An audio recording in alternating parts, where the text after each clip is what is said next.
Hello guys, welcome to my new video. आज का video में मैं आपको बोलूंगा कि what are the differences between BS6 RTR 200 and BS6 Pulsar NS 200। तो मैं आपको सिंपली बताऊंगा कि कौन सा बाइक BS6 अपडेट में कोई फीचर्स अच्छा आया है, कौन सा बाइक BS6 का अपडेट में जितना कुछ ज़्यादा डिफरेंस नहीं आया है। अगर आप मेरे चैनल पर नए हैं तो please like, comment, share and subscribe my YouTube channel.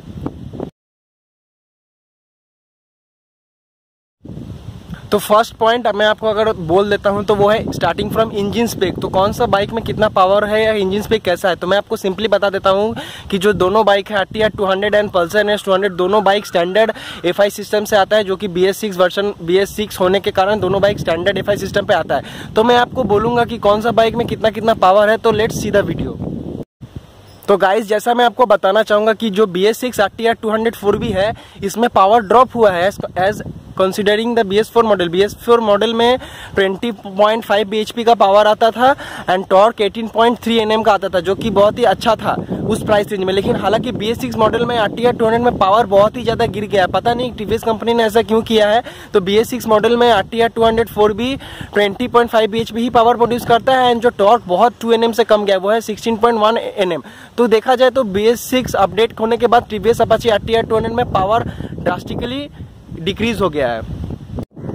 तो गाइज, मैं आपको बताना चाहूंगा कि जो आफ्टर BS6 अपडेट और पल्सर NS 200 उसमें पावर बम्प हुआ है। तो एक बहुत ही अच्छा बात है कि बजाज एक ऐसी कंपनी है जिन्होंने बाइक में पावर इंक्रीज किया। तो मैं आपको बता दूं, जो BS4 मॉडल था पल्सर NS 200 का, उसमें 23.5 bhp पावर आता था और टॉर्क 18.3 Nm आता था। जो अभी जो BS6 मॉडल आता है उसमें 24.15 bhp का पावर आता है एंड टॉर्क 18.3 Nm का था, जो कि बहुत ही अच्छा बात है। जैसा कि आप देख सकते हैं, straight away from BS4 model to BS6 model में पावर 1 bhp का बढ़ा है, जो कि बहुत ही हाईलाइटिंग पॉइंट है।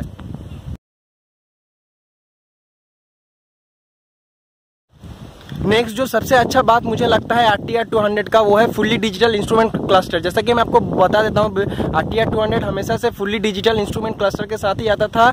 और यहीं साइड पर अगर मैं पल्सर NS 200 बाइक का अगर स्पीडोमीटर कंसोल बात करता हूँ तो वो बहुत ही बेसिक इन्फॉर्मेशन प्रोवाइड करता है। हालांकि इवन BS6 मॉडल में भी बजाज ने उसको अपडेट नहीं किया है।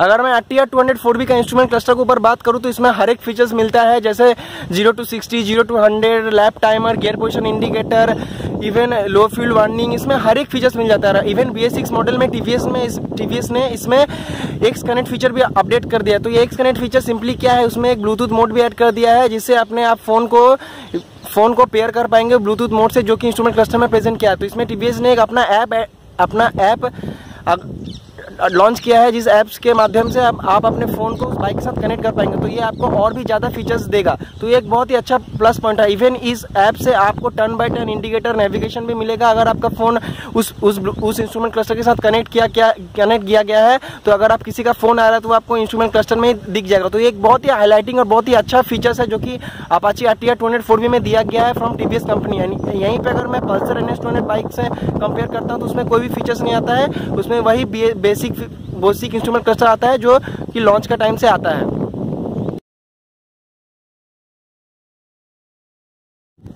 नेक्स्ट सबसे हाईलाइटिंग फीचर जो कि RTR 200 में ऐड किया गया है, जो कि पल्सर में नहीं है, वो है डुअल चैनल ABS। तो डुअल चैनल ABS बहुत ही एक सेफ्टी ब्रेकिंग सिस्टम या ब्रेकिंग मैकेनिज्म होता है, जो कि इवन हर एक बाइक में अवेलेबल होना चाहिए। तो पल्सर में भी ABS आता है, लेकिन वो सिंगल चैनल ABS है, वो सिर्फ operational on front wheel. Back wheel पे RLP सेंसर दिया गया, तो डुअल चैनल ABS नहीं है। डुअल चैनल ABS एकमात्र RTR 200 में आता है और पल्सर NS 200 बाइक में सिर्फ सिंगल चैनल ABS आता है, जो कि एक हाईलाइटिंग पॉइंट है। RTR 200 के फेवर में जाता है और NS 200 के फेवर में नहीं जाता। तो हालांकि TVS ने बहुत अच्छा काम किया है डुअल चैनल ABS देके, और हालांकि बजाज ने सिंगल चैनल ABS देके उतना अच्छा काम नहीं किया है। Hope Bajaj should update in the upcoming model. Next important feature जो कि RTR 200 में ऐड किया गया है, वो इंक्लूजन ऑफ स्लीपर क्लच। तो मैं आपको सिंपली बता देता हूं कि RTR 200 ही एक ऐसा बाइक है इकलौती 200 सीसी में जिसमें स्लीपर क्लच आता है। तो hats off to TVS for introducing this feature in its bike. और हालांकि मैं अगर साइड बाय साइड पल्सर में कंपेयर करूं तो पल्सर में ऐसा कुछ भी फीचर्स नहीं आता है। तो TVS कंपनी ने बहुत ही अच्छा काम किया है कि RTR 200 में स्लीपर क्लच दिया। तो ये स्लीपर क्लच क्या है, मैं सिंपली समझा देता हूँ। स्लीपर क्लच एक ऐसा मैकेनिज्म होता है जिससे आपका क्लच बहुत ही smooth and light light operate करता है। और इवन अगर आप एग्रेसिवली गियर को शिफ्ट अप करते हैं, शिफ्ट डाउन करते हैं इवन इन आरपीएम, तो ये इंजन ब्रेकिंग को कम करता है। तो ये बहुत ही हाईलाइटिंग फीचर्स है जो कि RTR 200 4V में आता है और NS 200 में नहीं आता है। नेक्स्ट फीचर जो कि टीवीएस कंपनी ने अपडेट किया है RTR 200 BS6 में, वो है GTT फीचर। तो GTT फीचर क्या है? Glide through traffic mechanism. ये एक ऐसा मैकेनिज्म है जिससे अगर आप चोकअप लोग ट्रैफिक सिटी में या ट्रैफिक सिग्नल पे या कोई भी अगर ह्यूज ट्रैफिक में फंस जाते हो, तो अगर आपका बाइक फर्स्ट गियर पे है तो आप अगर सिंपली क्लच रिलीज करते हैं तो गाड़ी इजिली क्रॉल होगा या इजिली चलेगा। उसमें आपको उसमें कोई थ्रोटल नहीं देना है। तो ये एक बहुत ही हाईलाइटिंग फीचर है जो कि RTR 200 4V में आता है और पल्सर NS 200 में नहीं आता है। तो हालांकि मैं आपको यही बोलूँगा कि बजाज वाले को कि बजाज वाले इसको NS 200 में अपडेट कर दो। टीवीएस वाले ने ऑलरेडी कर दिया, तो एक बहुत ही अच्छा प्लस पॉइंट है।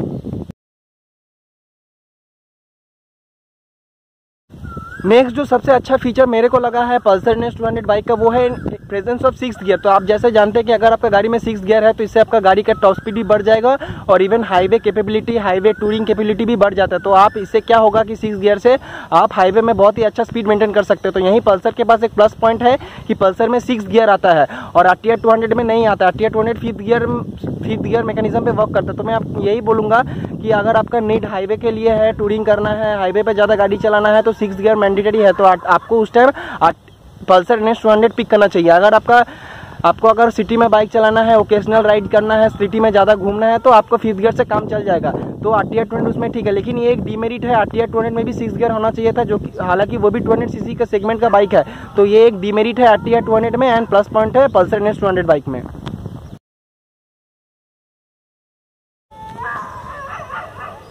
अगर मैं हैंडलिंग सेगमेंट के ऊपर बात करूं तो दोनों बाइक का हैंडलिंग बहुत ही अच्छा है। पल्सर इक्विप्ड आता है स्टील पेरीमीटर फ्रेम से, जो कि हायर कैपेसिटी बाइक्स में देखा जाता है। तो स्टील पेरीमीटर फ्रेम बहुत ही अच्छा फ्रेम है, बहुत ही रिजिड है, बहुत ही अच्छा स्टेबिलिटी अच्छा स्टेबिलिटी प्रोवाइड करता है। यहीं पे अगर मैं RTR 200 को कंपेयर करूँ तो RTR 200 में क्रेडल चैसी का फ्रेम आता है, जो कि वो भी फ्रेम बहुत अच्छा है। इवन हैंडलिंग सेक्शन में आपको कोई भी बाइक में डिसअपॉइंटमेंट नहीं होगा, दोनों बाइक का हैंडलिंग अच्छा है।